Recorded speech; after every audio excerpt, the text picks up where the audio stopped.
டெல்லியில் பவன் கல்யாண் சுற்றுப்பயணம் மேற்கொண்டு வரும் நிலையில் பிரதமர் மோடியை நேற்று அவர் மரியாதை நிமித்தமாக சந்தித்து பேசினார்.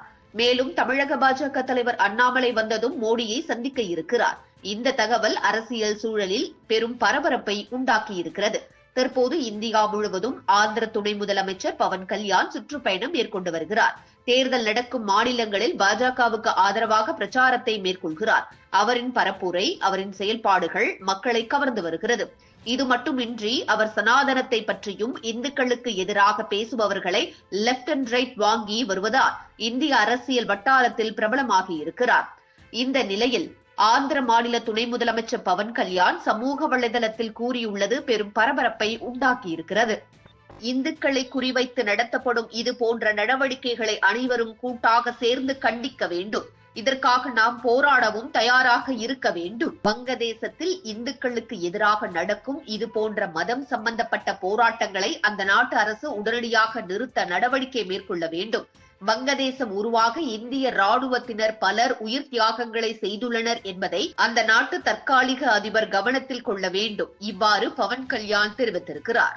இதனைத் தொடர்ந்துதான் பிரதமர் நரேந்திர மோடியை சந்தித்திருக்கிறார் பவன் கல்யாண். வங்கதேசத்தை பற்றி மோடியிடம் பேசியுள்ள பவன் கல்யாணுக்கு முக்கிய அசைன்மெண்ட் கொடுக்கப்பட்டிருக்கிறதா?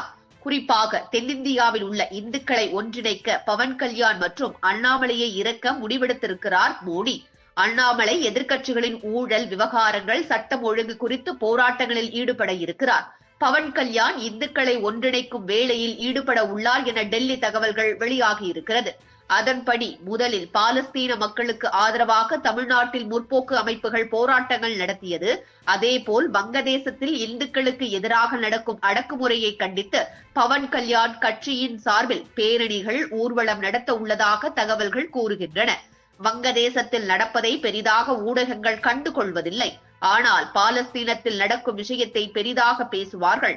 ஒரு துணை முதல்வர் களத்தில் இறங்கி பேரணி சென்றால் ஊடகங்கள் அனைத்தும் அதை பெரிதுபடுத்தும் என்பதால் வங்கதேச பிரச்சனையை கையில் எடுக்க உள்ளாராம் பவன் கல்யாண்.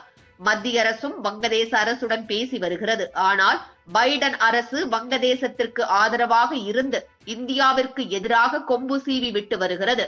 இன்னும் ஒரே மாதத்தில் ட்ரம்ப் வந்த பிறகு அனைத்தும் மாறும் என்பது புரியாமல் வங்கதேசம் ஆடி வருகிறது.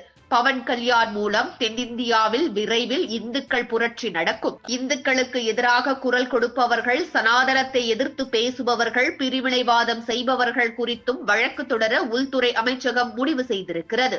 இதுபோன்று முக்கிய நிகழ்வுகள், அரசியல் தகவல்களை ஆழமாகவும் மாறுபட்ட கோணத்திலும் அறிந்து கொள்ள மறக்காமல் உங்கள் IND தமிழ் 24x7 பக்கத்தை பின்பற்றிக் கொள்ளவும்.